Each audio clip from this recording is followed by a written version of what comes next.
You think you as a daughter-in-law deserve a break? Think again after a million years. My mother-in-law exclaimed while giving a hefty kick to my stomach. Looking somewhat satisfied, she headed back to the living room after her outburst. I passed out from the shock, but luckily a bystander who witnessed everything rushed me to the hospital. Tests revealed I was okay, but the fact my mother-in-law kicked me remained unchanged. We vowed to get back at her. My name is Olivia, 32 years old. I live with my husband Steve, who's my age. Both of us work at a company where Steve's father, my father-in-law, is the CEO. Steve, expected to be the next CEO, is currently rotating through various departments to understand the company better. Steve and I met when he was assigned to the sales department, where I work. Being of the same age, I was tasked with showing him the ropes. Honestly, I thought the future CEO's son was just here to observe, nothing serious. But Steve was like, I look forward to your strict guidance, and took an active role in field sales. Many female employees admired his dedication. Before long, Steve was quite the popular guy in sales. Considering he's expected to be the next CEO, has a great personality, and excels at work, it's no surprise. I wasn't interested in these affairs and focused solely on my job. Then, to my surprise, Steve asked me out. Is this a practice run for someone else? I wasn't trying to tease, but that was my genuine response. It's not practice. I genuinely want to date you, Steve said. Realizing he was sincere, I responded. I'm very focused on my job right now. You can find plenty of cute girls. Why me? I really wanted to concentrate on work, but Steve persisted. I'll work harder to make you feel differently about romance. Moved by his determination, we began dating a month later. The condition, when work gets hectic, it comes first, Steve agreed, and our relationship began. After a year, we decided to tie the knot. My parents were over the moon about our engagement. Looks like you've hit the jackpot, huh? They teased. I thought being welcomed with laughter was better than opposition. The real challenge was Steve's parents. Steve's in line to be the next CEO. They might oppose it fiercely. With those thoughts, we headed to his parents' house. However, to my surprise, Steve's parents were quite welcoming. Especially my father-in-law, who seemed to have done his homework, saying, I trust Steve with Olivia. She's leading the sales department at this age, after all. My mother-in-law added, if he approves, I won't object. Please take good care of Steve, Olivia. With their blessing, our wedding went off without a hitch. 2 years have passed since our wedding. I continued working after marriage. Steve is close to completing his rounds through all the departments and will soon be learning the ropes of being a CEO from his father. Both my husband and I were doing well in our jobs when I found out I was pregnant. I immediately shared the news and discussed it with Steve. He was over the moon, exclaiming, Awesome! I'm gonna be a dad soon. Once Steve's initial excitement settled, we began discussing our plans moving forward. I expressed my desire to continue working even after giving birth. Fortunately, Steve respected my opinions. Then we contemplated how to break the news to my in-laws. Actually, during our wedding, my mother-in-law, who had accepted our marriage, now harbors resentment towards me, feeling like I took her son away. The scary part is that she doesn't just spew hateful words, she's physically aggressive. Whenever I'm preparing a meal at Steve's parents' home, she sneaks up behind me and kicks my leg. Her kicks are surprisingly strong for someone in her 60s, and I've had bruises that lasted several days from her kicks. I'd already discussed this with Steve, but I was afraid that talking about it with him would enrage her more. That's why Steve never addressed the issue with her. From such experiences, Steve made a suggestion to me. Let's tell my dad about the pregnancy. But let's keep it a secret from my mom. Olivia, try to avoid going to my folks' place as much as possible. I don't want my mom to notice and harm you in any way. To divert her attention, I'll visit home more often. Seeing me should suffice for her. I thought Steve's plan was a good one. In this way, our strategy concerning our pregnancy and dealing with my mother-in-law was formed. The next day, we shared our plan with my father-in-law. He agreed to go along with our plan. A month after discovering my pregnancy, I was battling severe morning sickness. I had mistakenly believed that I wouldn't experience it. But that turned out not to be the case. There were days I had to take off from work due to ill health. Steve, seeing me in this state, had reduced his visits to his parents' home. I worried that my mother-in-law might complain, and sure enough, she called. Olivia, I've noticed you haven't been visiting us recently. Is everything okay? Caught off guard, I responded, "Work has been busy. I'm sorry I haven't been able to visit." Then she retorted, Olivia, you've always been busy with work. It's not like I want to see you. I just want to know why Steve hasn't been coming over. Sure enough, she was upset that Steve wasn't visiting. Can you ask Steve to come over? I've been feeling a bit under the weather. Seeing Steve might just lift my spirits. I sighed quietly so she wouldn't hear. While thinking she should let go a bit, I replied, "All right, I'll let Steve know." Just make sure you do. And don't bother coming over yourself, Haga. With that, she ended the call. I relayed the conversation to Steve immediately. Your mom doesn't seem to have caught on about the pregnancy, but she's upset that you're not visiting. I'm okay on my own. Could you visit her? Steve hesitated. Seeing you like this, Olivia, makes me reluctant to leave. Steve did say that, but I still think it would be troublesome if she found out about the pregnancy. I managed to convince Steve, and he agreed to visit his parents' house. A month later, Steve had started visiting his parents regularly. Thanks to that, calls from my mother-in-law had significantly decreased. Whether it's because of the reduced stress from her or not, my morning sickness has greatly improved, and I've been able to go to work every day.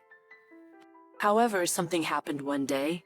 After returning from his parents, Steve blurted this out. Hey, in a couple of weeks during the long weekend, the relatives are gathering at my folks' place for a dinner party. My mom is insisting that you come. Steve's family holds these kinds of gatherings a few times a year. The location for the gatherings rotates among relatives' homes. This time it seems to have been decided that it'll be held at Steve's parents' place. And, inconveniently, the rule is that all the meals must be prepared by the hosting family. Nearly a year ago, when it was held at Steve's parents' home, I started preparing from early morning and somehow managed everything. Back then, my mother-in-law said our daughter-in-law Olivia is a great cook. I can just leave it all to her, and didn't help at all. I bet it'll be the same this time. However, the situation is different from last year. Although my baby bump isn't too noticeable yet, I'm undeniably pregnant. And unfortunately, both Steve and my father-in-law have work that day. Still, I felt it was necessary to attend. I'll do my best so that your mom doesn't get suspicious. No, let's skip this one. I'll figure something out with my dad. It's okay. My morning sickness has subsided. We have a long way to go in this pregnancy, so we need to handle situations like this. Who knows what your mom would say if she noticed? Are you sure you're okay? Yes, I'm fine. Just leave it to me. And so I was set to attend the family gathering. On the day of the family gathering, I went to Steve's parents' house early in the morning and started the preparations. As expected, my mother-in-law didn't help at all and was just waiting in the living room for the family to arrive. By noon, the relatives began to arrive. Steve and my father-in-law still weren't back, but the party started. All the dishes I prepared were lined up. My mother-in-law seemed to want to take credit for the tasty dishes, saying things like, I taught her how to make this, and she asked me to teach her that recipe too, proudly showing off to everyone. Amy is a great cook. I can understand why she would ask for recipes. The aunts praised my mother-in-law and she was beaming. Even after serving all the dishes, my job wasn't over. I had to constantly refill drinks and such. There was no time to rest. About 2 hours passed, and it was about time for Steve and my father-in-law to return. I was exhausted, and as I approached a chair in the kitchen to rest for a moment, the very next moment my mother-in-law came over, swung her leg, and it hit me right in the stomach. What do you think you're doing, sitting down? A daughter-in-law should always be standing. The force of her kick knocked me off the chair. Despite the pain, all I could think about was the baby. I didn't expect her to call for help, but I asked her anyway. Could you please call an ambulance? What do you need an ambulance for? It was just a little kick. Don't be so dramatic. As expected, that was her response. She then left me in pain and returned to the dinner. What should I do? I felt something was very wrong. What if something happened to the baby? But I couldn't do anything, and eventually lost consciousness. When I came to, I was in a hospital. For a moment, I was dazed, staring at the unfamiliar ceiling. Olivia, are you okay? I heard my mom kicked you in the stomach. His words brought everything back to me. That's right, the baby. I sat up abruptly. It's okay. The doctor said not to worry. Really? Yeah, it's true. My husband supported me as I weakly made my way back to the bed. Wait, how did I get here? It took me a moment to piece things together. I called the ambulance. The one who said this was Emma, Steve's 87-year-old grandmother. I told my mom about your pregnancy. It was my father-in-law who informed me of this. I thought it'd be good to have someone at the dinner party who knew the situation, and I thought Mom would be the best fit. It seems his judgment was spot on. Emma had been subtly keeping an eye on both me and my mother-in-law. Once I regained consciousness and it was clear that the baby was fine, Emma said, "Well, shall we go and get back at that silly woman?" With a hint of mischief in her voice. When we returned to Steve's family home, it appeared that all the relatives had already left. There were a ton of dishes left in the kitchen. Heading to the living room, my mother-in-law was alone, watching TV. The moment she saw me, she hysterically yelled, "What on earth were you thinking, calling an ambulance?" Then Grandma Emma, who was behind me, answered, "Well, maybe because her dumb mother-in-law kicked her in the stomach with all her might." My mother-in-law's demeanor shifted dramatically upon seeing Emma. Oh, Emma, you're here? Everyone's gone. I can drive you home. Her desperation for Emma to leave was obvious, but the revenge on my mother-in-law had just begun. Do you even realize the gravity of what you've done? There's a baby inside Olivia. In essence, you're trying to harm not just Olivia, but the unborn child as well. Eh? My mother-in-law looked dumbfounded. What do you mean by baby, Steve? It's simple. Olivia is pregnant. Why wouldn't you tell me something so important? I cut off my mother-in-law's question. I was afraid to tell you, fearing you might harm me or the baby. Yet even without knowing, you still hurt both of us. I will never forgive you. What's with that tone? It sounds like I've been physically abusing you all the time. Did I say something incorrect? In fact, every time you've hurt me, I've gone to the hospital and have these medical records as proof. There's no escaping the truth. Saying that, I showed her several medical documents. My mother-in-law began to tremble. Why would you prepare all this? What do you intend to do with me? It was Grandma Emma who responded. We'll take these records to the police. You'll likely be arrested for assault. Plus, we have the company's lawyer ready to pursue a civil case as well, so be prepared. Despite being 87, Emma's decision-making was impeccable. Actually, Emma used to be the CEO of the company, where my father-in-law is currently the CEO.